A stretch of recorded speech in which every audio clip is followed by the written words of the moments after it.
I want you to try and visualize a very specific image for a second. Okay, I'm picturing it. Picture a piece of heavy, expensive, cream-colored stationery.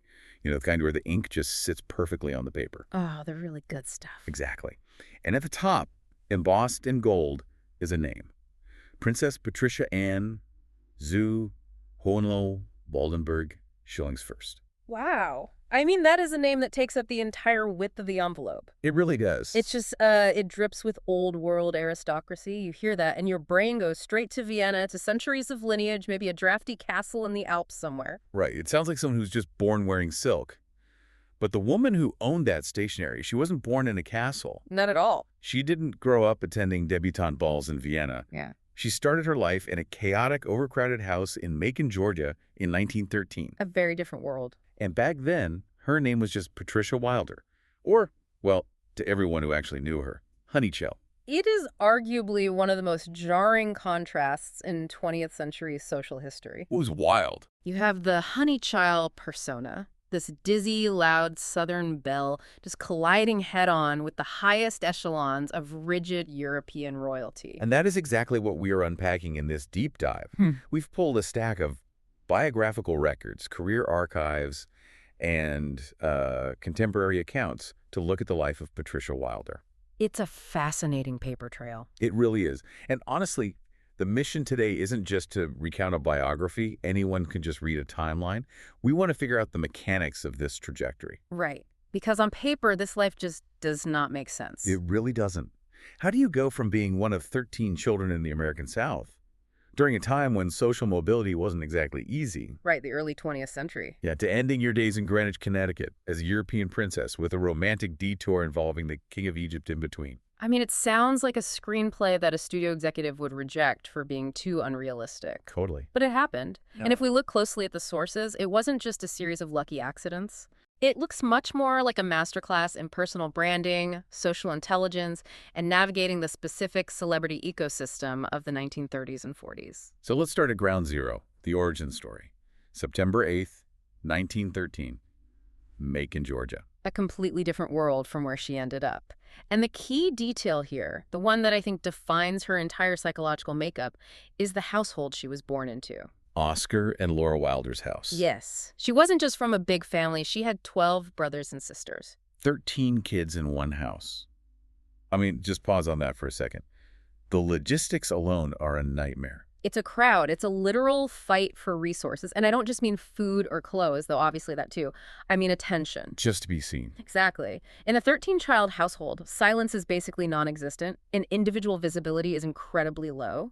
You are just one of the pack. You're fighting for oxygen in that room. You have to develop a strategy just to be noticed by your own parents. Precisely. Psychologists often talk about birth order and family size. And children in that kind of environment often develop very loud or very distinct personalities as a survival mechanism. It makes sense. You have to be the funny one, or the loud one, or the charming one, or you simply disappear into the background noise. You become invisible. And Patricia Wilder clearly chose charming. But she did it with a very, very specific flavor.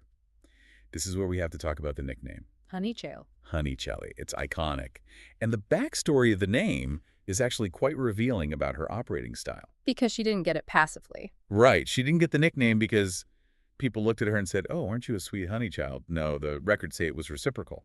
She got it because she had a habit of calling everyone else Honeychile. Which is a brilliant, if perhaps unconscious, bit of personal branding. It really is. Think about it. She leaves Georgia, heads north to New York, and eventually out west. In those environments, a thick, syrupy Southern accent could actually be a liability. Oh, for sure. It could mark you as provincial or uneducated to certain high society crowds. Especially in the 30s, right? When everyone in movies and radio was trying to do that sharp, clipped transatlantic accent. Exactly. The mid-Atlantic voice was the absolute standard for sophistication. But instead of trying to hide her roots, Wilder just leaned all the way in. She owned it. By calling everyone Honeychile, she turned her background into a trademark. She wasn't just a girl with an accent, she was a character. She was Honeychile. It's so disarming, too. Yeah. It's hard to be intimidated by or dismissive of someone who just called you Honeychile with a big smile. It breaks down barriers immediately. Yeah, it creates instant intimacy. It's a social lubricant, and that ability to disarm people became her primary currency because she didn't stay in Macon very long. By the mid-1930s, she's in New York City. Moving fast. And she isn't working a quiet shift at a library somewhere. She's at the Palace Theater. The Palace. Now, for those who aren't deep into theater history, that's not just a theater. That was the venue for vaudeville, right? It was the absolute summit. There's a famous saying, you haven't played vaudeville until you've played the Palace. Wow. If you were on that stage, you had made it. And working there as a showgirl put her in the immediate orbit of the era's biggest talent. And this is where we see the first and arguably most important connection of her life. The big break. She starts working for Bob Hope. Bob Hope. And this wasn't just a quick hello, goodbye situation, was it? No, and this is crucial for understanding her career longevity. This wasn't a one-off gig. The archives show this established a professional relationship, an alliance, really, that lasted her entire career. That's a massive jump. 1 minute you're fighting for a scoop of potatoes with 12 siblings in Georgia. The next you're in the inner circle of one of the fastest rising entertainers in American history. It shows she had grit, certainly. Yeah. But more than that, she had incredible social intelligence. You don't stay in Bob Hope's orbit just by being a quirky character. Exactly. You stay there because you're reliable, you're funny, and you add actual value to the act. Bob Hope needed people who could feed him lines, who could react, who understood comedic timing. She clearly could hold her own on stage. So she conquers New York, or at least makes a very solid dent in it. Then, naturally, the gravity shifts west. It's the 1930s. If you want to be famous, you go to Hollywood. The Hollywood hustle. She arrives in town, and again, looking at her filmography, she skips the whole extra phase where you're just a blur in the background of a crowd scene. Right, to the credits. Her first credited film role is in 1936. The movie is called Speed. And her co-star, just a guy named James Stewart. Jimmy Stewart. Now, granted, 1936 is early for him, too, but he's already clearly on the trajectory to becoming a legend. Oh, absolutely. For her to walk onto a set for her first credited gig and be opposite a talent like that, that's as the studio saw something in her right away. They saw a spark. She was busy that year, too. She'd have wanted Jane Turner and Walking on Air in 1936 as well. And Walking on Air is the key one there. Because who else is in Walking on Air? Bob Hope again. Exactly. She brought her network with her. The text notes she stayed in close alliance with him, working on radio shows alongside the films. That ecosystem strategy you mentioned. Yes. She wasn't out there auditioning alone in the wilderness. She was part of the Bob Hope package. It's so smart. If he gets work, you get work. It's the buddy system, but for Hollywood stardom. And Bob Hope was a multimedia, giant film, radio stage. By attaching herself to his projects, she ensured constant visibility. Right. She might not have been the top billed star on the poster. She wasn't the romantic lead, usually, but she was always in the mix. But she wasn't just in Bob Hope movies. I was looking at her credits for 1937 and 1938, and the list of co-stars is basically a who's who of the era. It really is. She's in New Faces of 1937 with Milton Berle. She's working with Robert Woolsey. These are the absolute kings of comedy. And don't forget, the biggest star on the planet at the time. Shirley Temple. Right. Patricia Wilder was in Little Miss Broadway with Shirley Temple. And My Lucky Star with Buddy Ebsen and Cesar Romero. It just paints a picture of someone who was omnipresent on the lot. She was everywhere. She was what we would call a featured player. In the studio system, these were the people who filled out the world. The character actors. Exactly. They weren't the leads carrying the heavy dramatic plot, but they provided the flavor, the comedy, the energy. And Patricia Wilder, with that Honeychile persona, the voice, the attitude, was perfect for that. She was distinct. You remembered her when she walked off screen. Her last film was Thanks for the Memory in 1938, which, fittingly, starred Bob Hope. A very tight loop. Her film career is actually incredibly short, really just 1936 to 1938, 3 years. But packed. But in that window, she worked with the absolute heavy hitters. So here's the question. She's a working actress. She's got this great brand. She's pals with Bob Hope. But she stops. She doesn't become Bette Davis. She doesn't fight for that Oscar-winning role. No, and I think that's because her ambition lay elsewhere. Or perhaps she realized that the Honeychile Act had a ceiling in Hollywood. You can only play the dizzy Southern girl so many times. But it had no ceiling in high society. Precisely. This is where the story pivots from film history to social climbing 101, because her romantic resume is honestly more impressive than her IMDb page. It is a progression of status that is almost mathematically precise. It's like she had a flipchart. Let's look at the ladder. Rung number 1. Husband number 1. Robin Curly Harris, married in 1935. He was a reporter. Right. Yeah. Respectable, solid. He's a guy who tells stories. But in the grand scheme of power and influence, he's a civilian. Yeah. This marriage ends in divorce, which fits the pattern of a starter marriage, someone from her immediate circle when she was just starting out in New York. But then, fast forward to 1941. Husband number 2. Albert Cernadas. And his job title is significantly better than reporter. He was an Argentine millionaire. We have jumped tax brackets entirely. We've jumped continents. We've jumped social stratospheres. This signals that she had successfully moved out of the working actress grind and into the international jet set crowd. Because that meant something very specific back then. Oh, definitely. Yeah. You have to understand, in the 1940s, Argentine millionaire carried a massive weight.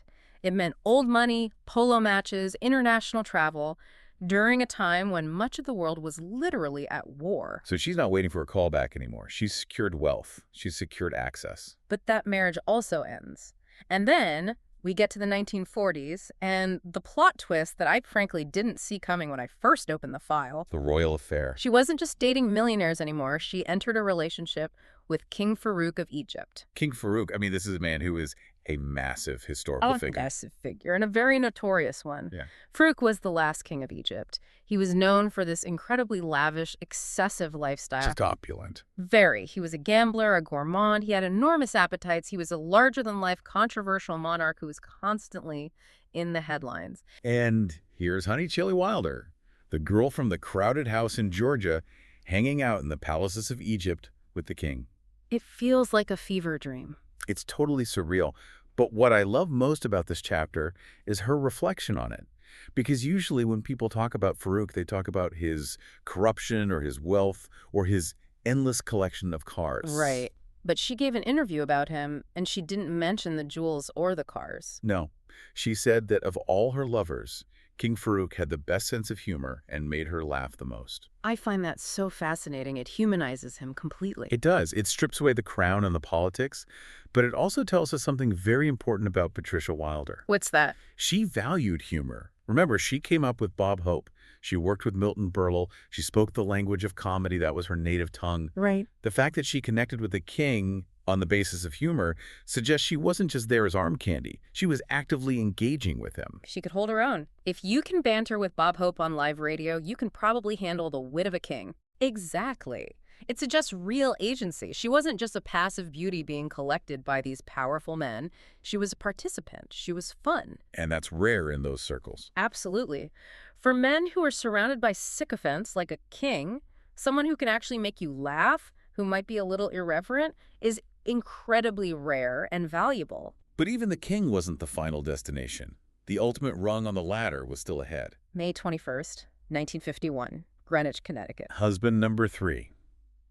And this is the one that changed the stationery we talked about at the very beginning. Prince Alexander zu Hohenlohe-Waldenburg-Schillingsfürst. I'm so glad you had to say that, not me. It is quite a mouthful, but the pedigree is very real. He was the son of an Austrian diplomat, Prince Alfred, and an American mother, Catherine Britton of Washington, D.C. So officially, Patricia Wilder becomes a princess. Princess Patricia. It is the ultimate transformation. From Honeychile the showgirl to a bona fide European princess living in Greenwich. And unlike the reporter and the millionaire, this one stuck. Yes.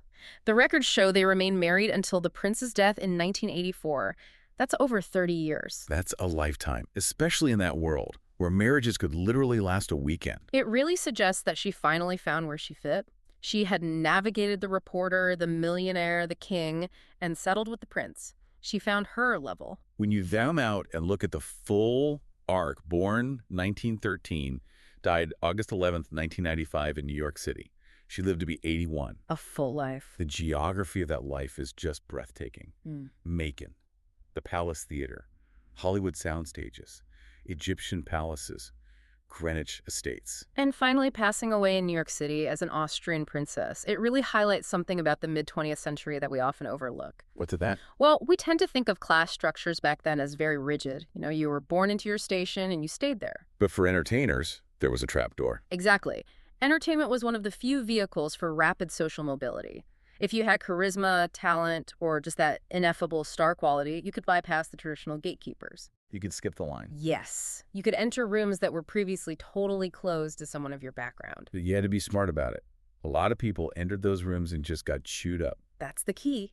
You had to be a strategist. And looking at Patricia Wilder's life, I see a brilliant social strategist. She leveraged everything she had. She leveraged the Honeychile of personality. It made her memorable but non-threatening. She leveraged humor. She knew that making powerful men laugh, whether it was Bob Hope or King Farouk, was a currency more valuable than just being pretty. Pretty is common in Hollywood. Funny and charming is rare. And she leveraged connections. She didn't burn bridges. That alliance with Bob Hope kept her working for years. It's a literal masterclass in networking. She didn't have the film career of a Katharine Hepburn. She didn't win Oscars. But she ended up with a title that even Hollywood royalty couldn't buy. It makes you wonder about the definition of success in that town.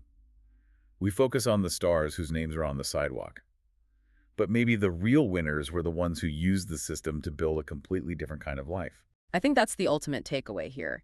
History is often made by the people standing right next to the icons. Little true. We focus so much on Bob Hope or King Farouk, but there was this woman, this vivid, funny, ambitious woman who was right there in the mix, influencing the mood, shaping the social scene. And proving that you can start with nothing.